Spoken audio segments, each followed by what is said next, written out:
নমস্কার বন্ধুরা, এই মুহূর্তের গুরুত্বপূর্ণ খবর যে সিপিএম এর রাজ্য কমিটি থেকে তরুণ তুর্কি নেতা ফতিকুর রহমান সে নাকি সিপিএম ছেড়ে দিয়েছে, দল ত্যাগ করেছে।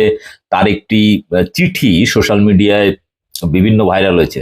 এমনকি তৃণমূলের মুখপাত্র তথা সাংবাদিক কুণাল ঘোষ পর্যন্ত পোস্ট করেছেন। সেই নিয়ে চর্চা চলছে। তার মধ্যে নতুন করে আবার সৃজন ভট্টাচার্য, সায়ন ব্যানার্জি থেকে শুরু করে আরো অনেক তরুণ তুর্কি নেতার দল ছাড়ার একটা গুজব চলছে, গুজব বা খবর যাই হোক।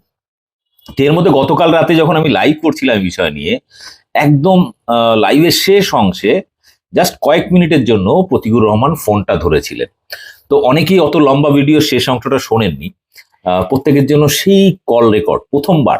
এর আগে কোনো চ্যানেলে প্রতিকুর রহমানের কোনো বক্তব্য সামনে আসেনি, কোনো পত্রপত্রিকায়, কোনো নিউজ মিডিয়ায় কোথাও আসেনি। তো তার সেই বক্তব্যটার মধ্যে সে এমন কিছু কথা বলেছে যেটা আপনি কল্পনা করতে পারবেন না। আপনাদের জন্য এক্সক্লুসিভ। এবং তার সঙ্গে কথা এটাও হয়েছে যে খুব তাড়াতাড়ি তার সঙ্গে একটা দীর্ঘ এপিসোড হবে, একটা এক্সক্লুসিভ ইন্টারভিউ চলবে এবং সেটাও লাইভ। তো এখন শুনে নিন প্রতিকুর রহমান এই প্রথমবার বং নিউজ লাইভে, অন্য কোনো মিডিয়ায় না, শুধুমাত্র বং নিউজ লাইভে ফোনে তাকে ধরেছিলাম, সেই কল রেকর্ডে অংশটুকু। এবং বাকি এটা শোনার পরে আপনার কি ধারণা, আপনার কি মনে হচ্ছে? সে কি নতুন দলে আসবে? সে কেন সিপিএম ছাড়লো? কি চলছে তার মনের মধ্যে? এই বিষয় নিয়ে আপনার কি মতামত? অবশ্যই কমেন্ট বক্সে মতামত দেবেন। আর কোনো প্রশ্ন থাকলে প্রশ্নগুলোও করবেন, যাতে তার সঙ্গে যখন আমার প্রথম একটা সরাসরি মুখোমুখি ইন্টারভিউ হবে তখন ওই প্রশ্নগুলো আমি করব। দেখুন এবং ব্যাপক শেয়ার করুন। একটু রাত্রে করলে হবে? এই বাবা, আমি তো লাইভে আছি, জাস্ট তোমার জাস্ট একটু রিপ্লাই দরকার।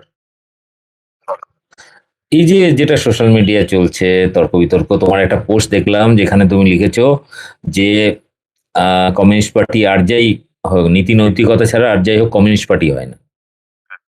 মানে এটা হঠাৎ করে লিখলে, তারপরে তোমার একটা পোস্ট দেখলাম, মানে চিঠি, যে আমি সমস্ত রকম পথ থেকে, আমার চিঠি দেখতে পাই আমি।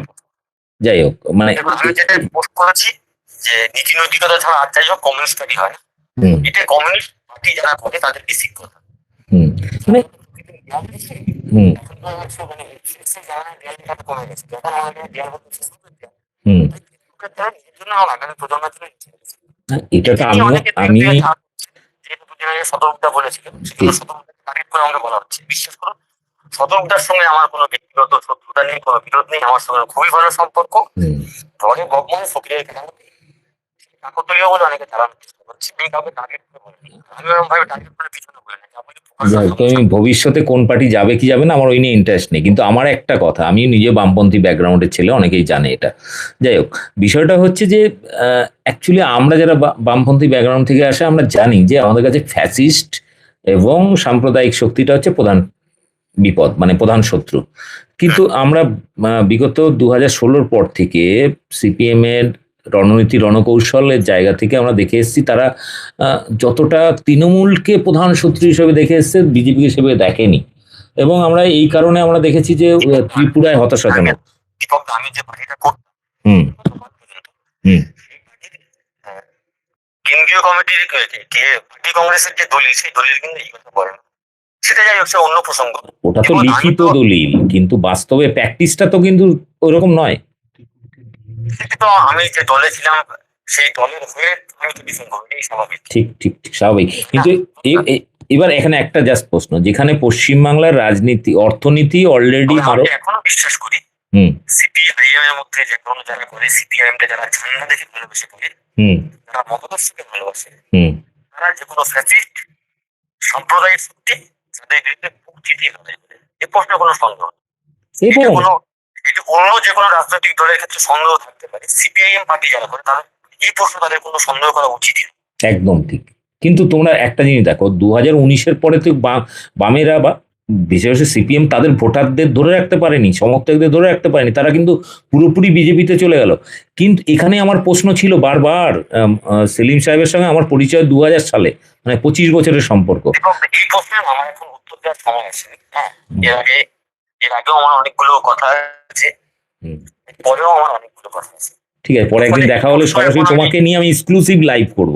এই প্রশ্নটা আমি এখন দিতে পারবো না। একদম একদম একদম হ্যাঁ, অপেক্ষায় এরপরে থাকলাম। আগে যা যা উত্তর আছে আমি অবশ্যই সব একদম একদম ঠিক আছে, ভালো থাকো।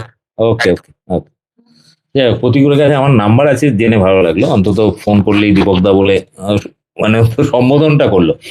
বিষয়টা হচ্ছে যে আমি কিন্তু কাউকে কিন্তু আগে থেকে বলিনি যে আমি আজ লাইভে তাদেরকে ফোন করব, অর্থাৎ তারা হয় লাইভটা দেখছিলেন আজকে প্রোগ্রামে, অথবা আমার নাম্বার তাদের কাছে সেভ করা আছে।